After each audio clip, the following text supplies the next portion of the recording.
Salvem, queridos, tudo bem com vocês? Faz tempo que eu não trazia um episódio do programa No Epicentro da Floresta e dessa vez é um vídeo aqui recheado de participação de colecionadores. Vocês aí que me acompanham no Fly Channel, no Instagram Jardineiros Urbanos, e eu liberei lá por Stories uma caixinha de perguntas para que vocês me enviassem sugestões, comentários, dúvidas sobre o nosso rolezinho de coleção de plantas. Uma galerinha aí gentilmente colaborou, trouxe aí seus temas e eu resolvi abordar aqui neste formato porque algumas perguntas, alguns temas são bem pertinentes ao programa No Epicentro da Floresta. Vai ser um episódio relativamente longo aí e aproveitando aqui que, como previsto, o clima, a temperatura baixou bastante, a umidade aumentou, a gente está com uma luz muito filtrada aí, céu bastante encoberto, não tem como se divertir muito com o cultivo nessa situação de temperatura mais baixa, não é muito saudável para as plantas, elas vão acabar estressando, e aí que essa troca de ideia, esse bate-papo fica bastante pertinente, principalmente você que está curtindo os episódios do tipo maratona aí, tá certo? Munido aqui do meu iPad tecnologia, que eu gosto muito, eu compilei aqui, este episódio talvez seja gravado em alguns dias, porque a galera já mandou um volume aqui de questão, e daqui a pouco eu acesso a caixinha de novo, ela tá ativa ainda, e depois recolho mais um pouco, e vamos ver aí o quanto que a luz super filtrada aí vai favorecer o rolê deste episódio, tá bom? Começando aqui com uma pergunta clássica, o Instagram caixa _ de planta, tá aí na tela, folhas amarelando. Essa pergunta é super clássica, é muito assim popular, usual, desde que eu comecei meu rolê em 2018. Essas questões sobre folhas amarelando, folhas amarelas é recorrente. E as causas são diversas. Só que no caso aqui do caixa de planta, a gente teve um case, ele me mandou por mensagem lá no Instagram e o caso dele foi um pouco atípico, embora o tema eu já tenha trazido aqui no Fly Channel. Ele pegou um melano bem grandão, muito provavelmente com mais de 1 metro, bem folhudo, folhas já juvenis para adultas, tá? E o que aconteceu? Rio de Janeiro veio de um clima lá mais alto, mais frio e muito úmido, clima de região serrana do Rio de Janeiro. E ele mora em áreas mais baixas, um pouco mais calor, clima úmido também, mínimo de 80%. E lá na região dele, a temperatura mínima do momento é 20 graus. 20 graus é muito sussa aí para as aráceas, 18 graus é muito sussa para as aráceas, hoje está em 18 graus. E aí o que aconteceu então com este indivíduo relativamente adulto já, do Philodendron melanocryssum? O substrato original estava bastante compactado, ou seja, o indivíduo já estava adaptado ao quê? A uma terra bastante molhada, encharcada por vezes. E isso acontece sim com Philodendrons, principalmente, acontece também Javianthurium effusilobum neste contexto, e vou te dizer que o meu está no substrato original bem compactado e já está aí há mais de 1 ano. Já vi em Taumatophyllum e mais comumente em Colocasia, ou seja, direto do produtor, ou no caso do colecionador original, veio numa terra mais compactada. E o que ele fez? Sabendo que a gente propaga muito a ideia, a gente promove muito a ideia do super substrato aerado, com os diversos insumos aí que vão dar as condições mais ideais para as aráceas, ele resolveu colocar lá um substrato deste nível, desta qualidade. Mas aí que está, como eu já vi em Colocasia, em Taumatophyllum, no meu próprio Anthurium effusilobum, alguns indivíduos super se adaptam a essa realidade de substrato molhado compactado. E essa adaptação é física mecânica. Numa terrinha assim mais compactada, o esforço das raízes para poder puxar água e tudo mais é menor. As raízes não tem que ficar mecanicamente buscando lá a aguinha, os vaporizinhos, porque a terra está toda encharcada. Quando você vê um indivíduo saudável, de raízes saudáveis, nesse tipo de substrato e troca, é fatal.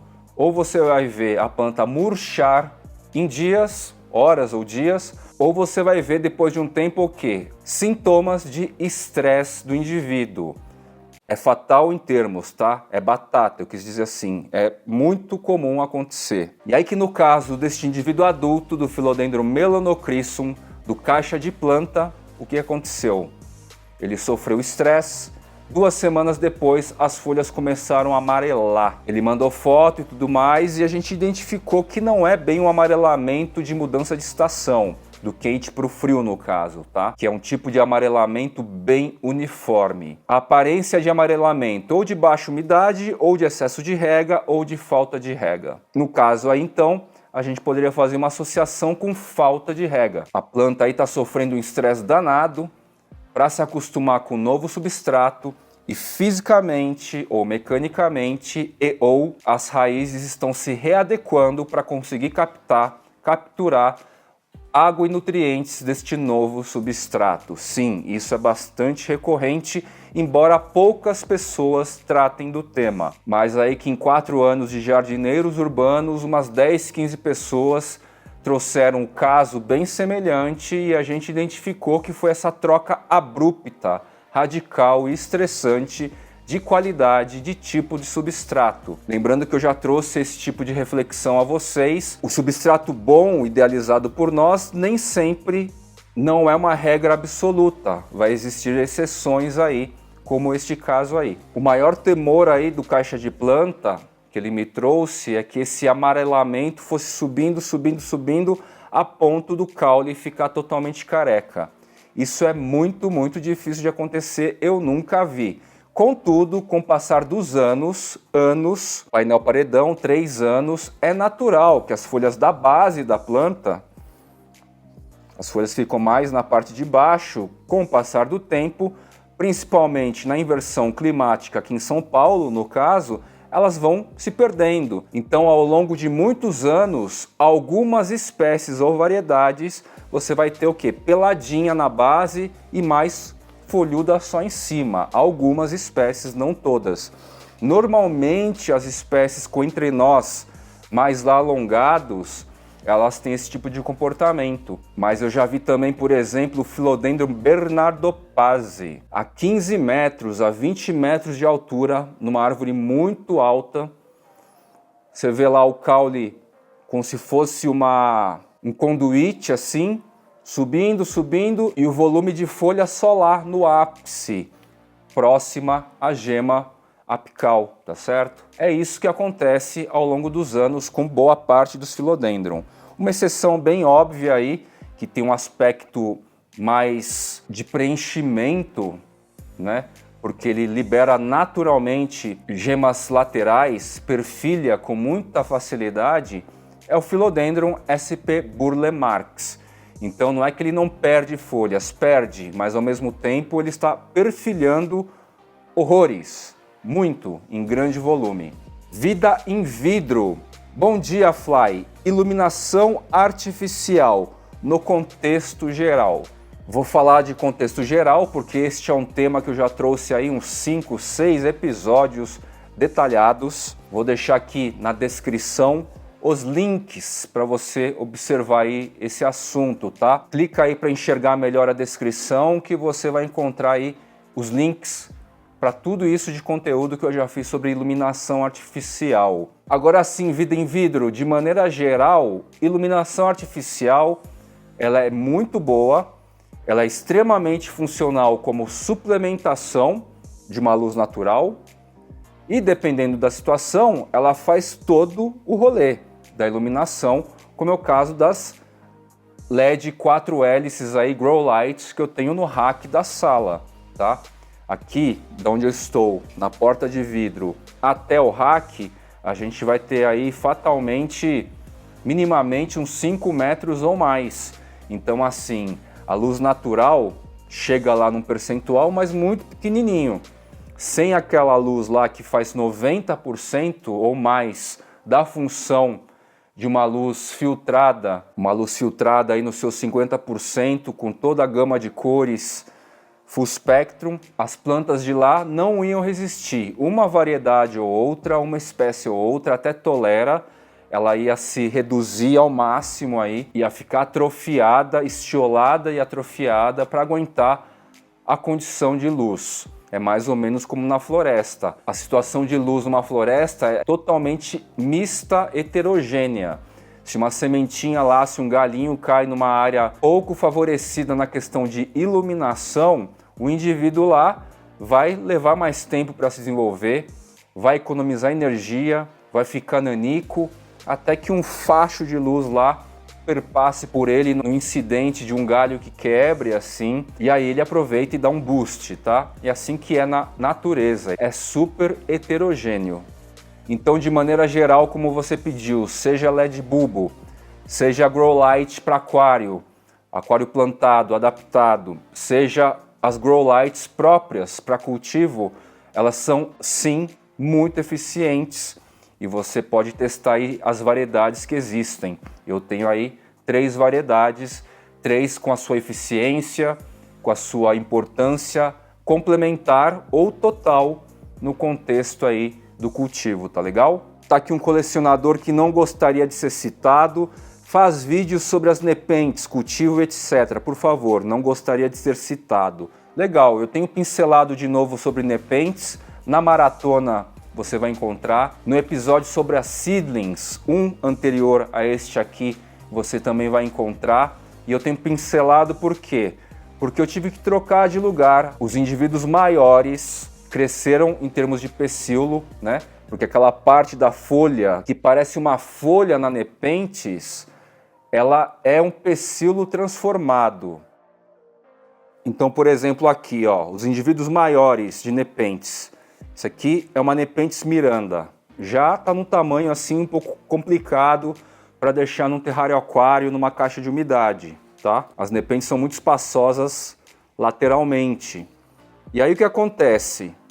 Por que eu não estou trazendo tanto desse assunto? Porque eu não estou acertando o clima para os assídios. Então os pecíolos transformados, que são esses caras, isso aqui não é folha, a tampinha do assídio é a folha, tá? Os pecíolos transformados, eles estão crescendo, estão se desenvolvendo. Essa planta aqui já soltou 2 folhas no mínimo, terceira aqui. Só que os assídios, que deveriam despontar aqui, ó, estão atrofiados. E aí eu troquei de clima agora, há uma semana. Basicamente no episódio da maratona vocês vão notar esse movimento aí. Eu só vou falar mais de nepentes, inclusive adquirir mais indivíduos quando eu tiver sucesso com os indivíduos maiores, que estão aqui na estufa úmida e agora supostamente no lugar ideal. Por que eu sei que agora está mais ideal, ou próximo do ideal? Porque o terrário aquário aqui, destinado a seedlings de nepentes, todos os pecíolos transformados estão desenvolvendo assídios. Eu sei então a potência da luz, eu sei também o nível, a intensidade da umidade, a umidade está bastante alta, tá? Temperatura é um pouco menos influente aí no caso, mas é isso. Então, na hora que eu tiver a manha real e falar, ó, acertei o clima da nepentes, para que os assídios não fiquem assim subdesenvolvidos ou também não se percam com facilidade. Esse assídio aqui estava bonitinho, pequeno, já que é uma miranda e a nepentes miranda tem um assídio bem grandão. Esse aqui estava desenvolvido, mas ó, ressecou. Então vamos ver se agora melhorou o clima e a gente vai ter resultados aí. A gente tem que aguardar aí alguns meses para isso. Nato Salles, querido membro pagante do Fly Channel. Cultivo de colocásias no frio. Deve manter em substrato alagado ou risco de congelar? Mencionei colocásia, mas qualquer espécie que necessite cultivo alagado. Nato, se eu não me engano, você mora aí no sul do Brasil. Provavelmente na sua região deve ter geada. Então o que acontece? Minimamente geada, né?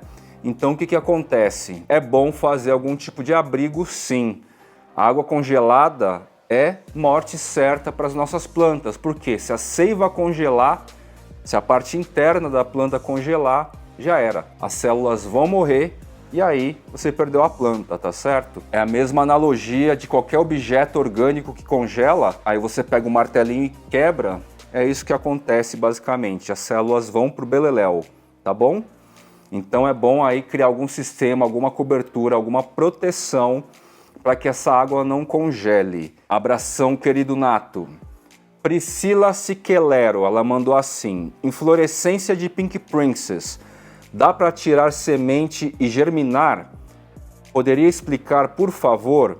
Eu vou falar bem rapidamente, um resuminho aqui. Sim, desde que a Pink Princess não seja estéril. Eu não tenho certeza se a Pink Princess é estéril e muito provavelmente a gente não tem ocorrência de infrutescência na Pink Princess, porque muita gente, a grande parte aí, produz a partir de estaquia, corte do caule, tá? Mas assim, o princípio, o fundamento para a polinização de Philodendron é igual para todos aí. Neste episódio aqui, ó, o Guilherme da Tropicalia Garden usou um Philodendron brevispatum, só para mostrar como é que faz a polinização.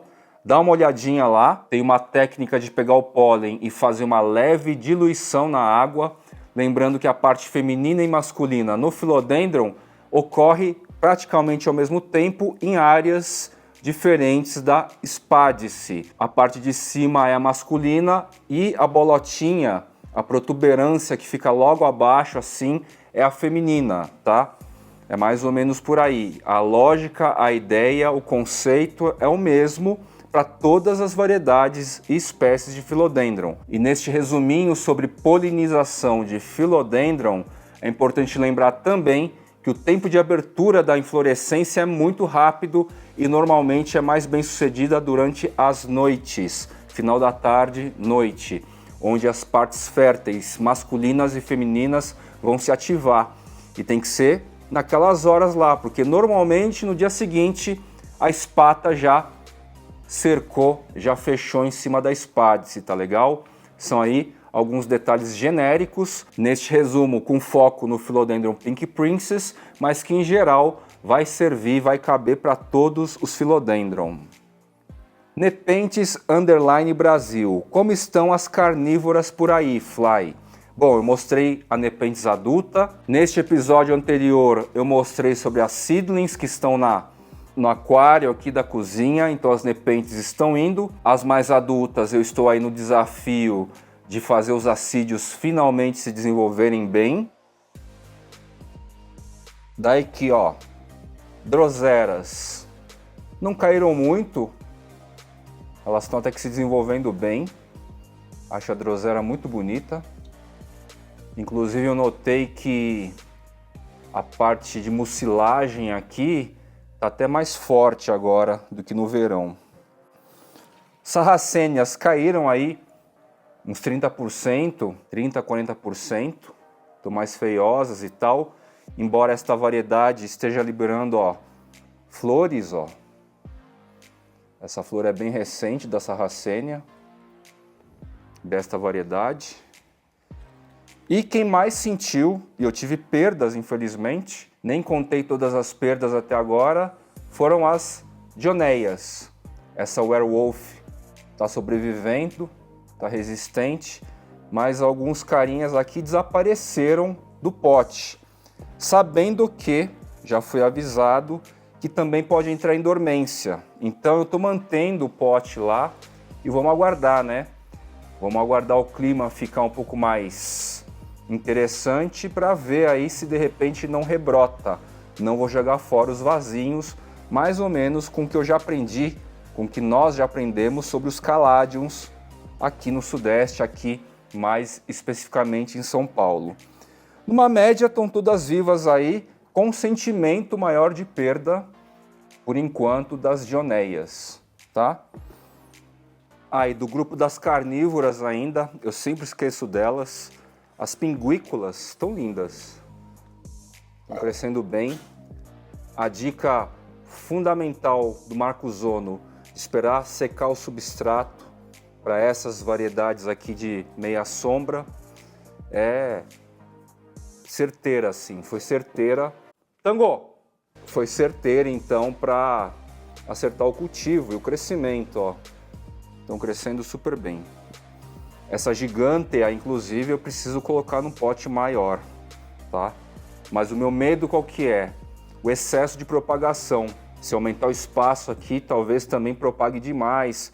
E num pote desse eu tenho um pouco mais de controle. Isso em geral para todas as espécies, fazendo um adendo aí, variedades espécies, a gente controla um pouco o crescimento a partir do tamanho do vaso, tá? Algumas mais, outras menos. ANK_BS, ela fala assim: sinto falta de mais especificações de como identificar cada Anthurium. Anne, infelizmente não existe um lugar específico, talvez o Instagram do Jardineiros Urbanos seja o mais detalhado em relação a isso, mas não existe um site, não existe um lugar aí onde você possa encontrar fotos de qualidade e conseguir identificar as espécies, as variações, as espécies, tá? Então, assim, o trabalho de todos nós colecionadores é de garimpo, é de bater o olho numa espécie, saber que aquela espécie tem aquele nome, ir lá, colocar uma plaquinha, fotografar, fazer o seu registro aí pessoal e ir armazenando e memorizando tudo isso, tá? E uma dica importante, agora que a gente entrou aqui no Brasil com esse movimento dos Anthuriums híbridos, muitos deles são parecidos. Você tem o sentimento de que você tem lá um cristalino com luxurians, um magnífico com luxurians, um forget com luxurians, é muito legal. Mas pelo menos numa faixa aí de fase de vida dessas 3 variedades que eu citei, se você misturar os vasos lá, capaz que você se confunda e se perca. Por isso, seja espécie ou híbridos agora, você ter plaquinhas aí, ter alguma forma de registro e ir memorizando e ir treinando o seu olhar. A partir do momento que você vê fotos no Instagram Jardineiros Urbanos, por exemplo, é fundamental assim, tá? Esse trabalho aí de reconhecimento de variedades e espécies depende dessa memória fotográfica, depende desse refinamento de olhar. Não existe outra saída assim, não existe um grande catálogo das grandes espécies e variedades de coleção, tá? Por enquanto não existe esse tipo de coisa. Franco Grazia Dei. Como saber se uma planta é SP ou identificada? Como saber se uma planta é sem descrição, né? Ou já é descrita? Então, Franco, é mais ou menos como a resposta que eu dei aqui para a Anne. A gente não tem aí uma base de dados centralizada, completa, com foto, com detalhes aí para saber. As informações estão espalhadas na internet, em diversos sites, estão espalhadas no Instagram, em contas como dos Jardineiros Urbanos, existem contas de Instagram de produtores na Ásia, existem contas de Instagram de agrupamento de colecionadores, enfim, é por aí. Existem grupos no próprio Facebook, tá certo? Então, assim, é um trabalho de garimpo, é um trabalho aí de pesquisa, literalmente, porque não existe um lugar concentrado com essas informações. O Mikael diz assim: bom dia, Fly, poderia explicar sobre a adubação que costumo usar nas plantas? Obrigado. À medida que o tempo foi passando, aí desde 2018, eu fui mudando, né? Aliás, eu estou constantemente experimentando substrato, adubo, pesticida. Eu mantenho o Verdão, ele mudou de nome, mas eu continuo com ele. Era BioGreen e agora é Solo Green. É um pesticida orgânico, muito eficiente aí. Há anos vem resolvendo meus casos e tal. A maioria das pestes, dos insetos, dos pequenos seres nocivos não criaram resistência ao BioGreen. Por todos esses 4 anos que eu estou lidando com esse tipo de produto orgânico bastante legal, bastante eficiente, tá? Tirando ele, então, eu faço muitos testes, né? Eu comecei, então, com um cafezinho do dia a dia, eu falo assim. Comecei e mantenho esse cafezinho do dia a dia, que é o Bayforte 867. É este adubo líquido organo-mineral, tá? NPK 867. 8 proporções de nitrogênio para 6 de fósforo para 7 de potássio. Esse aqui é o meu cafezinho do dia a dia. Eu assumi um hábito agora de fazer microdose, 1/3 de tampa, encho o regador tradicional aí de 1,5 litro mais ou menos e rego as minhas plantas com essa microdose. Como é um adubo bem suave, não tem problema nenhum e você vai enriquecendo o substrato aí constantemente. Esse é o meu dia a dia. Até em rega comum eu faço microdose, bem diluído, e jogo nas plantinhas, jogo no substrato. Daí que, complementando a isso, eu adotei há um tempo os fertilizantes de lenta liberação, lenta dispersão. Normalmente são grânulos assim, ó. São bolinhas, bolotinhas e tal. Acho que tá dando para ver aí, né? E você espalha sobre o vaso, deixa eu ver se tem um vaso aqui para ilustrar. Se não tiver, a gente faz isso agora, ó. Então vou lá, pego umas bolotinhas, espalho um pouquinho, não precisa ser nada muito excessivo, porque tem bem forte e tal. E deixo as bolinhas aqui. Quando eu fizer a rega, eu molho as bolinhas junto aqui e vai liberando aos pouquinhos e nutrindo a planta, tá? Inclusive, ó, esse Anthurium queremalense, eu acabei de trazer para esse pote nesses 7 dias aí de tempo bom que fez de calor. E a previsão foi muito precisa. Hoje era o dia de esfriar e esfriou, e chover, né? E as raízes aqui, ó, elas estão muito felizes. Com certeza elas já estão se movimentando aqui dentro, nesse período. É notável, assim, um crescimento radicular, tá? Ou pelo menos um posicionamento. Então isso aqui mostra eficiência. Talvez já perguntem, Fly, onde você comprou esse vaso? Pergunta clássica. Quem me passou esse vaso especificamente foi o amigo Jefferson, queridão aí, colecionador que acompanha o rolê de longa data. A gente virou muito amigo e tudo mais. Jefferson, saudação. Ele corta meu cabelo oficialmente e tal. E é um pote de cozinha. Vem com tampa de plástico, é um plástico mais molinho, embora com alguma resistência. Os furinhos foram feitos por soldador, esquenta a ponta do soldador e faz os furinhos antes de condicionar a planta, aqui no caso, tá certo? É um potão aqui de alimento, ele é um pouco mais fundo, né? Basicamente isso, e translúcido, transparente, dá para enxergar a movimentação das raízes, né? Bem legal. Voltando para o adubo então, falei do Bayforte, falei do Cote, e aí eu faço qual combinação também, agora que eu estou na onda das inflorescências. Primeiro, esse carinha aqui, ó, é tipo um Cote também, é um adubo em grânulos de lenta liberação, mesmo esquema, você vai pegar esses granulozinhos, salpicar sobre os vasos, tá? Só que ele é um NPK com outras proporções. Ele é 4, 14, 8. Eu acho que não vai dar para ler o 14 aqui no meio por causa desse adesivo, mas é 4, 14, 8. Mais concentração, mais proporção de fósforo, P. A gente vai ver aí no mercado, e o marketing faz muito bem isso, inúmeros produtos importados, principalmente, chamado aí Ultra Blooming, Super Blooming, Power Blooming, My Fucking God Blooming. Esses nomes são marqueteiros, embalagens bonitas, com uma identidade estudada aí para cativar o público e tudo mais, mas a base essencial é genérica, é como se a gente comprasse remédio genérico. A base de um Ultra Blooming, de um Power Blooming, etc., é um NPK cuja proporção de fósforo é maior. Tá? 4, 14 e 8, no caso, então. Salpico, então, este carinha sobre o solo e trabalho em conjunto com o quê? Bokashi. No caso aqui é Bokashi da Yes We Grow, mas não precisa ser de marca, assim, é Bokashi, tá? Por que Bokashi? Bokashi a gente sabe, ou se você não sabe, é importante saber.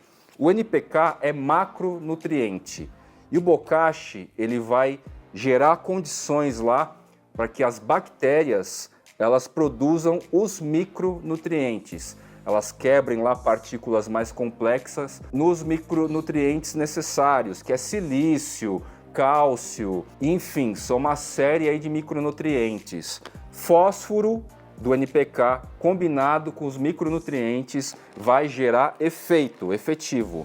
Só fósforo sozinho, legal, pode até gerar se o seu substrato já tiver enriquecido com os micronutrientes. Do contrário, vai faltar alguma coisa e o jogo, a conta não vai fechar, tá legal? Ah, legal, Fly, para que você está fazendo essa combinação de NPK com mais proporção de fósforo e bocashi? Para estimular, para bater na portinha lá da plantinha e falar, ô, me gera aí inflorescência. Então, basicamente, eu estou trabalhando com essa composição, testando, faz uns 2 meses aí que eu estou testando, para ver se os anthuriums me geram mais inflorescência. Como vocês podem ver, todos os carinhas adultos que eu estou aplicando essa composição, ou praticamente todos, 80 a 90% dos casos, eles estão me trazendo inflorescência. Além da mentalização, a gente está aqui com um trabalho orientado para isso. Inclusive, o Anthurium SP Alto Fluminense, que supostamente ia me entregar inflorescência somente no final de agosto, começo de setembro, pré-primavera. Já me trouxe agora e a gente está no finalzinho do outono. Então aqui é uma composição que ajuda na fase vegetativa, na parte vegetativa, que ajuda para a resistência, né? Porque o potássio ajuda o quê? A fortalecer a célula vegetal, né?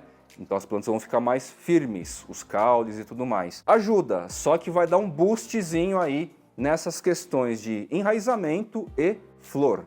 E ainda, importante, não saiam daí, importante em cima deste tema, eu tô com esse carinha aqui de teste. O criador me mandou aqui num potinho de... Como chama isso aqui? De isotônico, né? Qualquer aqui. Já me mandou nas gradações à mão aqui.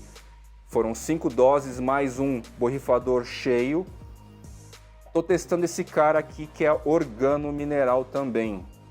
E, diferente do Bayfort 867, ele tem um cheiro gostoso, ele parece chá de limão. Tem gente que não gosta mesmo do cheiro do Bayfort 867, que lembra o quê? Um vinagre, uma coisa meio azeda. Ele é fundamentalmente foliar, tá? Semanal e, se quiser regar, também funciona.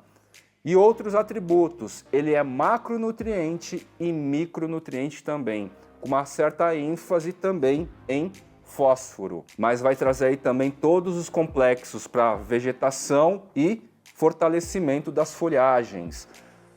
Está em teste, a gente está aí definindo e construindo, fermentando o bolo da parceria e em breve a gente vai apresentar esse novo produto com uma embalagem bem interessante. Enfim, esse cara aqui realmente me impressionou. Eu tenho usado aí faz uns 2 meses, né?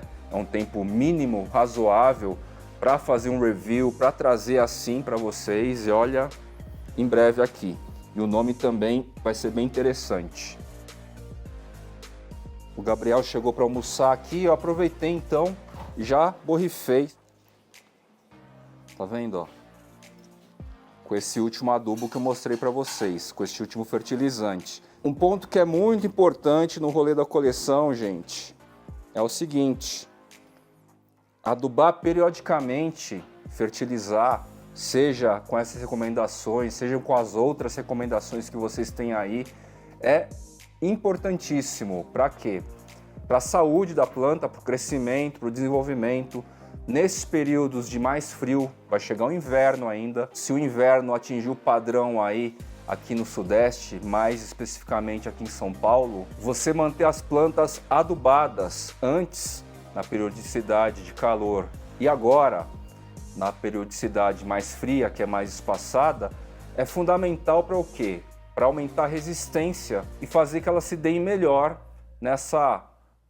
neste período aí de clima não tão conveniente, não tão legal assim. Basicamente, quando a gente está falando de fertilização, adubação, a gente está falando do quê? de nutrição. Se qualquer organismo vivo está bem nutrido, está em dia aí com os minerais, com as proteínas, com a glicose, enfim, com os componentes químicos aí que nos fazem bem, que nos dão a resistência, às plantas, a mesma coisa, tá? Então, assim, falou em coleção de planta, o quesito adubação, fertilização, o quesito nutrição para suas plantas é meio caminho andado aí para o sucesso geral. A outra metade diz respeito ao quê? Aos fatores climáticos, que são fundamentais também para que tudo que ela tenha de nutrientes ela possa aplicar em si e desenvolver no tanto que o ambiente favorável vai proporcionar a ela, tá certo? São essas algumas das equações. Selva Urbana 46. Venda de sementes para quem não tem muito poder aquisitivo. Gosto de acompanhar o crescimento. Legal, são 2 pontos aqui no tema trazido pelo Selva Urbana 46. Primeiro vamos falar assim, acompanhar o crescimento. Fiz aí o vídeo das seedlings recentemente e parte de nós colecionadores gostamos sim de acompanhar o crescimento desde semente ou desde um corte aí de estaquia, tá certo? Isso aí é parte integrante do rolê e se difere bem aos outros quesitos aí, as outras áreas que utilizam plantas, áreas decorativas, áreas de paisagismo, jardinagem e tal. É raro, ou melhor, é bem específico e exclusivo do colecionador de planta a gente ter essa característica, esse estilo aí de ver plantinhas se desenvolvendo a partir de seedlings, mudinhas, sementes, pequenos cortes e tudo mais. E o segundo tema aqui é a questão comercial, né? Venda de sementes. Pois é, isso está muito relacionado à cultura de um país. Lá nos Estados Unidos, na Europa, é muito comum você comprar lá um corte com um nó ou 2, enraizado ou não, e aí vai variar preço, apical ou não, e aí também varia preço. Comprar sementes, as pessoas vendem sementes. Comprar seedlings, já sei que nessa onda dos anthuriums híbridos, seedlings serão vendidas, existem prós e contras da gente comprar seedlings, da gente vender seedlings e comprar seedlings, tá? Prós e contras para os dois lados aí, que se vocês quiserem, se vocês pedirem aí em comentário, eu posso trazer em outro episódio e o Tango está comendo folhas da minha planta. Mas voltando, seedlings, então assim, mudinhas, plântulas, é bem capaz que a gente veja aí impulsionada a venda em cima deste movimento dos anthuriums, das breeds, ecótipos, híbridos. Sementes, está aí um ponto interessante. Por que é mais difícil a gente ver vendas de sementes aqui no Brasil? Porque até agora a galera saiu cortando e ripando todas as plantas para vender. Em diversos graus, em diversos níveis, em diversos grupos sociais, né? De poderes aquisitivos diferentes. O negócio em si da coleção de plantas não entrou num circuito até então onde a finalidade de produção de frutos, de sementes, de Taumatophyllum, de Philodendron fizesse aí sentido. Você espera a planta crescer um pouco, corta, enraiza, vende. E foi nessa sequência até agora. Philodendron, Taumatophyllum vai ser um pouquinho mais difícil a gente ver movimentos de vendas de sementes, tá? Porque realmente não faz nenhum sentido, não faz parte do trajeto do caminho da coleção esse tipo de prática. Agora os anthuriums, como eu estava falando, se vende seedling, por que não vender semente? Mais barato ainda. Existem também prós e contras para quem vende e para quem compra nessa relação, que eu posso trazer num próximo episódio, caso vocês comentem aí e diz respeito a um aspecto que mescla o olhar científico, biológico e o lado comercial. Esse é um dos grandes baratos do colecionismo, né? É a gente se apropriar dos aspectos científicos e biológicos e traduzir de maneira mais comercial aí para funcionar bem, funcionar em sinergia com este mercado de coleção de plantas. Então digam aí, se vocês quiserem, a gente fala sobre estes temas aí. Então, Selva Urbana 46. Sementes de Anthurium, muito provavelmente a gente vai ver sim. Agora, Philodendron, Thamatophyllum ou algum outro gênero, talvez só peguem a rabeira da onda dos Anthurium, mas não me parece ter sentido, não me parece fazer parte ainda de um trajeto óbvio que faça sentido pra gente. E quando eu falo isso, não é menosprezar particularmente o seu desejo, é que se não faz sentido, não gera desejo de mercado. Basicamente isso. Rafasauro, gostei do apelido. Quando um filo fica com gotículas pela planta toda, folhas e pecíolos, é sinal de excesso de água? A priori, quando você trouxe essa questão, eu pensei na gutação. Mas assim, a gutação se restringe basicamente à presença de gotículas de água nas bordas, nas pontas das folhas. Na sequência, rapidamente eu entendi aí que sua pergunta diz respeito ao quê? Ao néctar. Néctar advindo dos nectários extraflorais visíveis ou invisíveis. Ou seja, você vai notar aí que algumas espécies suas, no pecíolo, nas nervuras das folhas, tem uns pontinhos que muita gente já confundiu com insetos. Mas são uns pontinhos, às vezes uns pequenos anéisinhos assim. Esses pontinhos, esses anéisinhos muito mais comuns em filodendrons, eles são os nectários extraflorais visíveis, esses anéisinhos. Só que existem nectários extraflorais que são invisíveis. Eles estão lá, mas a gente não percebe a olho nu. E desses nectários extraflorais visíveis ou invisíveis, brota deles aí o néctar. Se você passar o dedo aí, você vai sentir uma viscosidade, parecendo uma aguinha com açúcar assim, e se você provar, inclusive, você pode provar, é doce. Esse néctar, inicialmente, segundo a biologia, atrai alguns seres como formigas, e as formigas assumem um papel de proteção justamente dos insetos e pequenos seres nocivos, tá? As formigas ficam perambulando pela folhagem, pelo caule, pelo pecíolo, vão atrás desses pontos, visíveis ou invisíveis, sugam, e nesse rolê que elas dão na planta, ela pode cruzar aí um bichinho que é de interesse comestível, e aí manda para dentro e ajuda a planta a se proteger, tá certo? É isso aí. Sérgio Júnior. Por que as plantas criam problemas, como fungos, quando se tem excesso de água no substrato, sendo que muitas delas podem ser cultivadas na água ou são propagadas na água? Bom, essa pergunta aqui a gente tem que reformular um pouco, né? Elas não criam fungos, as plantas não criam fungos. Os fungos, eles existem agora, no ar que eu estou respirando aqui, ao encostar nessa folha, na minha pele, no meu rosto, no meu cabelo, no tango, os fungos estão aí, invisíveis, os esporos e tudo mais. Acontece apenas que determinadas situações de calor e umidade, para a grande maioria dos fungos, calor e umidade é o clima ideal. Se for calor, umidade, uma luz fraca, é ideal, é um clima, assim como para a planta, é um ambiente, é um contexto ideal para que os fungos se ativem e se reproduzam, tá? É basicamente isso. Fungo é muita coisa, é o champignon que você come, cogumelo Paris, shiitake, shimeji, em troncos de árvores nas florestas e infinitas situações invisíveis. Eles estão aqui, ó. O planeta, ou melhor, os seres vivos, seres orgânicos, nós não sobreviveríamos se não existissem os fungos no planeta. Eu sugiro aí um documentário muito legal da Netflix chamado Fungos Fantásticos, para que a gente possa desmistificar um pouco a ideia dos fungos.